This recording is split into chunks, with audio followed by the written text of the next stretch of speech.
Salut tout le monde, bienvenue dans cette débrief de Copa del Rey. Le Real Madrid est en déplacement ici face à un club ici de division inférieure. Ici, le Real Madrid arrive à s'imposer, jamais de difficilement, c'est sur un score ici de 2 buts à 3. Le Real Madrid fait l'essentiel, jamais de ici, ils font la victoire parce que c'est ce qui est plus important. Et le Real Madrid s'est qualifié pour les huitièmes de finale, mais ce fut dur ici, surtout la deuxième mi-temps, la dernière partie de la deuxième mi-temps. Le Real Madrid a failli se faire peur ici. Le Real Madrid ici a tremblé. Le Real Madrid s'est fait trembler. Le coach, tu sais, sur la sellette, tu sais, sur un petit fil ici de départ, presque, j'ai envie de dire, de la part ici de Xabi Alonso. Parce que là, si le Real Madrid se serait vu revenir ici au score ici par l'équipe adverse, je crois que ça sera la faute ici à qui? À Xabi Alonso, parce que c'est son changement qui a tout changé. Mais avant de venir sur le changement, il s'est jamais de parler déjà de la première mi-temps du Real Madrid où ils ont réussi à faire un score aussi de 2 buts à 0 sans pouvoir encaisser. Même si on a eu là-bas un arrêt là-bas de Lunin. Waouh, l'arrêt de Lunin en première mi-temps aussi.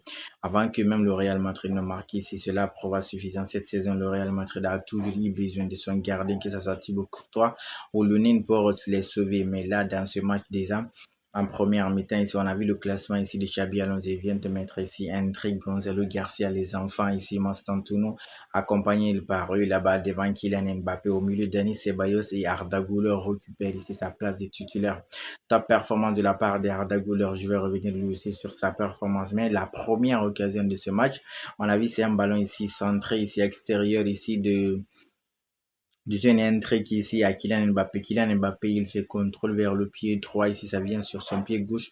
Le gardien est sorti sur lui ici, mais il voulait mettre entre les jambes. C'est contré. Le ballon n'est pas rentré à ce niveau-là. Je crois que Kylian nous a habitués à mieux ici, à devenir beaucoup plus tueur dans la surface. Heureusement, au fil du match, il s'est racheté parce qu'il a réussi à marquer un penalty. Le deuxième but, c'était sur une accélération de Kylian James ici, il a demandé la touche, il a laissé passer le ballon, il a accéléré sur la ligne de sortie, il a centré le joueur adverse à contrer. Ça faisait 2-0 le Real Madrid. Ils ont fait un bon match. Mais en première mi-temps, ils ont eu des occasions. Surtout Arda Güler, les ballons qu'il balançait là-bas, ou bien les ballons balancés ici par Dinus. Dinus cherchait instantanément ici Kylian Mbappé les longues passes de Dinus. Genre, c'est comme s'ils connaissaient pas les deux joueurs existaient. Malheureusement, ici, ces ballons n'ont pas payé, mais Arda Güler, wow, c'est un ballon qu'il a centré là-bas pour le jeune Gonzalo Garcia. Gonzalo Garcia, je reconnais sur lui, il a un bon jeu de tête ici et il sait se placer dans la surface de réparation. Lui et le petit Hendrick, je crois que c'est des frères neufs ici. Quand ils vont grandir, ils vont devenir des grands joueurs ici. En attendant, ils ont besoin de beaucoup d'apprendre aussi. Mais si je dois mettre un flop ici en première mi-temps ou en deuxième, c'est bien sûr pour moi.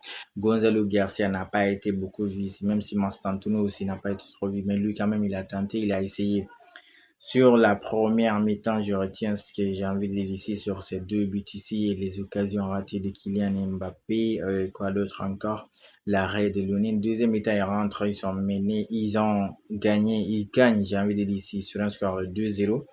Ils continuent aussi à avoir le ballon, ils n'encaissent pas jusqu'à la 80e minute ici. Quoi? Parce que le Real Madrid a décidé ici, parce que pas le Real Madrid, parce que ici, le coach Xavi a décidé de faire les changements, tu fais entrer Rodrigo, d'accord. Il sort qui? Hendrick, non? C'est Hendrick qui sort en premier lieu. Non, c'est Mastantuono qui sort après. Il y a un autre changement maintenant. C'est Hendrick qui sort, Arda Güler sort. J'ai pas compris ce changement-là. Pourquoi tu fais sortir ces deux meilleurs joueurs dans ce match? J'ai envie de dire, Arda Güler, il balance les ballons. Arda Güler, regardez la note d'Arda Güler ici. Les passes réussies dans la dernière partie de l'équipe adverse ici. Ce qu'Arda Güler a fait dans ce match, c'est énorme. Hendrick, la même chose ici. Les notes du match en parlent d'elle-même, j'ai envie de dire ici. Mais il décide de sortir Arda Güler, il décide de sortir Hendrick. Au lieu pour moi de sortir Mastantuono et Gonzalo Garcia, qui ne voyait pas trop le match, non, il les laisse là-bas, il laisse Gonzalo Garcia, il te sort Hendrick. What the hell of this? Xabi Alonso, what are you doing like this? What are you substitute the player which is playing well in your team, then you change them to put another one to which are going to make mistake like Jude Bellingham, Jude Bellingham. I don't know what is your problem. I already to sorry. Je suis en train de parler l'anglais. Jude Bellingham, je l'ai toujours dit, il doit éviter de garder trop le ballon. Jude Bellingham, tu sais pas, tu te prends pour qui? On sait que tu es technique, tu es bon, tu sais marquer, mais il y a certains ballons, évite d'être retourné autour de toi. C'est toi qui as perdu le ballon, qui a donné l'occasion ici à l'équipe adverse de marquer le premier but ici. Coup franc, il frappe, ça vient sur la barre transversale. Ici, Lunin était à terre. Et dès que le ballon a cogné la barre transversale, c'est revenu directement sur le joueur adverse. Ils ont marqué leur premier but, ça faisait 2 et à la 80e minute, tu te dis, OK, ils peuvent revenir au score. Parce que le Real est fébrile. La transition défensive du Real, ça reste à, comment j'ai appelé ça, à désirer. C'est pas possible. Vous êtes contre une équipe de division inférieure D3 ou D4, je sais pas moi, mais vous êtes incapable de maintenir un score de 2-0 ici parce que vous n'êtes pas capable de faire circuler le ballon sans le perdre.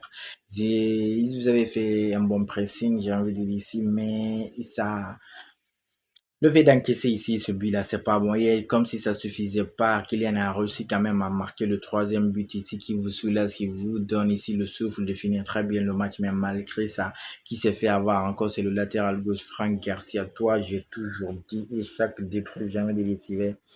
J'aurai la minute maintenant de Franck Garcia ici. Franck Garcia, il laisse son vis-à-vis, il veut le mettre en hors-jeu alors qu'il sait qu'il n'est pas aligné au même niveau que la défense centrale d'Inoussene Carrera. C'est pas possible, mais moi je ne l'en veux pas parce que c'est le coach. Et en plus, malheureusement, sur ce côté actuellement, il a décidé de replacer Carreras comme défenseur central. D'accord, on a tous nos défenseurs presque blessés, c'est vrai.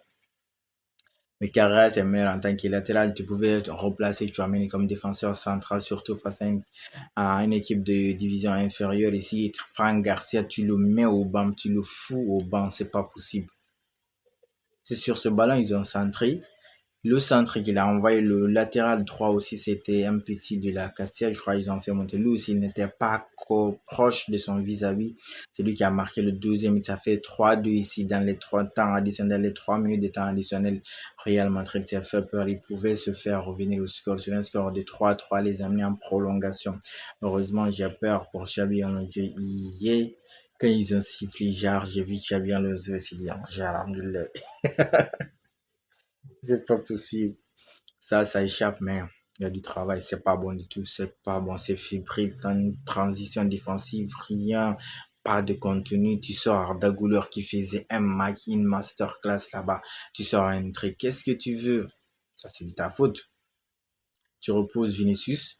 Tu vas rentrer Rodrigo. Jude Bellingham rentre, il fait l'erreur. Voilà ça. Et tu amènes est censé ici sécuriser. Il sécurise pas. Le Real fait l'essentiel, se qualifie pour les huitièmes de finale en attendant le tirage. Ils font l'essentiel et il reste un match pour Kylian Mbappé d'égaliser le record de Cristiano. Kylian, vraiment, c'est énorme. C'est ce qu'il est en train de réaliser cette saison en termes de buts, en termes de stats. Je crois que sans Kylian cette saison, le Real Madrid ne serait pas là où il est aujourd'hui. Top performance de la part de Kylian Mbappé, doublé. Il est à 2 buts d'égaler le record de Cristiano, 59 buts. Ici, si vous regardez sur l'année civile le nombre de buts qu'il a marqué, ou bien les stats ici de Kylian Mbappé depuis le début de cette saison sportive, waouh, c'est énorme. C'est énorme, vraiment. Allez, la famille, maintenant, la prochaine débrief, on continue de liker, on s'abonne surtout, on reste safe.